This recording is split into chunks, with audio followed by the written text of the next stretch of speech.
Hey guys, তোমাদের সাথে আজকে সানডের একটা ব্লগ শেয়ার করবো। দেখতেই পাচ্ছ প্রচণ্ড গরম। লাস্ট সানডে তো খুবই গরম ছিল, তোমরা অবশ্যই জানোই। আমি পৌঁছে গেছি সকাল সকাল ব্রেকফাস্ট করে পার্লারে। একটুখানি নিজের যত্ন তো করতেই হবে, পুজো আসছে বলে কথা। আর চুলটা আমার একদমই খারাপ হয়ে গেছিলো, সেই জন্য পৌঁছে গিয়ে আমি বললাম একটু স্পা করবো। তাই দেখতেই পাচ্ছ আমার স্পায়ের প্রস্তুতি চলছে। যেহেতু আমার চুলটা একটু খারাপ হয়ে গেছিলো, তাই ওরা বললো লরিয়ালের স্পাটাই করতে, ওটাই নাকি বেস্ট হবে। যাই হোক, তো আমি তো স্পা করতে বসে পড়েছি। বললো তো 45 মিনিটস লাগবে, কিন্তু শেষ যখন হলো তখন দেখলাম 2 ঘন্টা হয়ে গেছে। আর ওরা নিজেরা কথা বলতে বলতে বেশ ভালোই করছিল। স্পাটা করাতে কিন্তু খুব আরাম পেয়েছি, এবং হেয়ারটাও কিন্তু খুব ভালোই কাজ করেছে। এরপর অনেকক্ষণ পরে সব কিছু প্রসেস করার পরে ওরা আমাকে স্টিম দিয়ে দিল। তো একটু স্টিম নিচ্ছিলাম, এটাও বেশ ভালোই লাগছিলো। সো এই গাইজ, এই মুহূর্তে কিন্তু সকালবেলা পার্লারে গিয়ে অনেকক্ষণ সময় লেগে গেছিলো।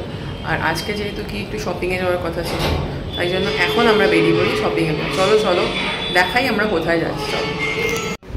তো আমরা কিন্তু যেহেতু হাওড়ায় থাকি, তোমরা হয়তো সবাই জানো হাওড়াতে সবথেকে বড় মল বোধহয় অবনি মলই, যেখানে একই ছাদের তলায় অনেকগুলো ব্র্যান্ডের অপশান থাকে। তো তাই জন্য আমি, আমার হাজব্যান্ড, আমার শ্বশুরমশাই আর আমার শাশুড়ি 4 জন মিলেই পৌঁছে গেলাম অবনি মলে। তারপর গাড়িটা এখানে গিয়ে পার্ক করে দিলাম। আর এদের কিন্তু আমি অদ্ভুত ব্যবস্থা দেখলাম যে পার্কিংয়ের ভেতরে খুবই কম সংখ্যক লোক, মানে অ্যাসিস্ট করার মতো লোকজন নেই, জানি না কেন। তো মলের ভেতরটা কিন্তু ওরা বেশ সুন্দর করে সাজিয়েছে, দুর্গাপুজো বলে কথা। আর এখানে মলে কিন্তু প্রচুর ভিড় হয়, আমি যখনই যাই দেখি লোক গিজগিজ করছে। যাই হোক, আগেই বললাম এখানে প্রচুর ব্র্যান্ডের অপশান রয়েছে। তো মানে বেশ ভালো ভালো সব টপ ক্লাস ব্র্যান্ডের অপশানগুলোই পেয়ে যাবে।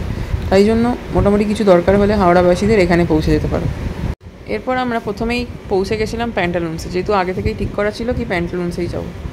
প্যান্টালুন্সে কিন্তু প্রচুর কালেকশান চলে এসছে। আর আমি এর আগে সাউথ সিটি মলে প্যান্টালুন্স ভিজিট করেছিলাম, দেখলাম ওখানকার কালেকশান আর এখানকার কালেকশান একটু আলাদা। এখানে লেডিস কালেকশানগুলো আমি দেখছিলাম, এটা ছিল এথনিক ডিপার্টমেন্টটা। তো এখানে বেশ ভালোই ছিল, কিন্তু অপশান তো আমার কাছে নেই, যেহেতু কি আমার মোটামুটি কেনাকাটি সব হয়ে গেছে। এখানে কিড সেকশন আর এর উপরে ছিল মেন সেকশন। তো যেহেতু আমার শ্বশুর মশাইয়ের জন্য কেনার ছিল, তাই আমি এসকেলেটারে করে এবার উপরে চলে যাচ্ছি। তো ওপরে যেহেতু মেন সেকশন, ওখানে গিয়েই দেখবো। তো আমরা প্রথমে বাইফোর্ডের জিনিসপত্র দেখছিলাম, বাট শার্টগুলো খুব একটা ঠিকঠাক তো লাগলো না, কেন কি কমফোর্টেবল হবে না। আর পিওর কটনের মেটেরিয়াল ছিল না, বাট প্রিন্ট ভালো ছিল। যাই হোক, ট্রায়াল তো দেওয়া হলো, কিন্তু লাস্ট অবধি আর বাইফোর্ডের থেকে জিনিস কেনা হয়নি। ফাইনালি আমাদের পছন্দ হয়েছিল পিটার ইংল্যান্ডের একটা শার্ট, আর সেই শার্টটাই কিন্তু পরার পরে ভালো লাগছিল দেখে আমরা ওটাই নিয়ে নিলাম। এই হলো মেন্সের এথনিক পার্ট। এখানে কিন্তু বেশ ভালো কালেকশন রয়েছে। এখানে এথনিকের সাথে সাথে কিন্তু ব্লেজারের অপশানও ভালো রয়েছে। আর যেহেতু আমাদের মোটামুটি শপিংটা অনেকটা হয়ে গেছে, তাই আমাদের আর বিশেষ কিছু কেনার ছিল না।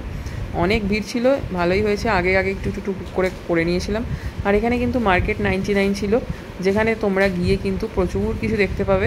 মার্কেট 99-এর একটা ভিডিও আমি পরে দিচ্ছি, এই ভিডিওটা মধ্যে আর রাখলাম না। এরপর আমরা চলে গেলাম ফুড কোর্টে। ওখানে ছিল ফুড কোর্টে প্রচুর অপশান।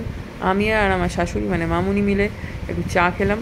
আর আমার শ্বশুরমশাই আর হাজব্যান্ড খাবে কোল্ড ড্রিঙ্কস, তাই ওরা আর চা খেলো না। তাই চায়গ্রামে আমরা অর্ডার দিলাম চা, আর ওদের দুজনের জন্য কোল্ড ড্রিঙ্কস। আর এখানে একটা ট্যাকোস আর বার্গার ওরা খাবে বলেছিল, সেটা নিয়ে বসে পড়েছি। যাই হোক, এখানে অবনি মল কিন্তু খুব সুন্দর সাজিয়েছে, আমরা ওটা দেখলাম আর তারপর একটা সেলফি তুললাম চট করে, তারপর বেরিয়ে এলাম। তোমরা তোমাদের সানডেটা কেমন করে কাটালে জানিও।